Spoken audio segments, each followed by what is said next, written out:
মহা ঝামেলায় পড়ে গেলাম।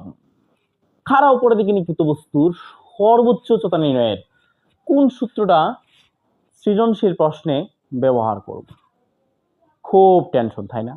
যে এইটা দিলে মার্ক দেয় কিনা, নাকি এইভাবে v square equal u square minus two g h এখান থেকে করে করে করে করে তারপরে h equal u square by two g এইভাবে এনে আমাকে দিতে হবে। আমি যদি সরাসরি sir h equal u square by two g এটা লিখি, তাহলে কি আমি ফুল মার্কস পাবো? আমাকে কি 3 এ 3 দিবে, 4 এ 4 দিবে? কোনটি ব্যবহার করব?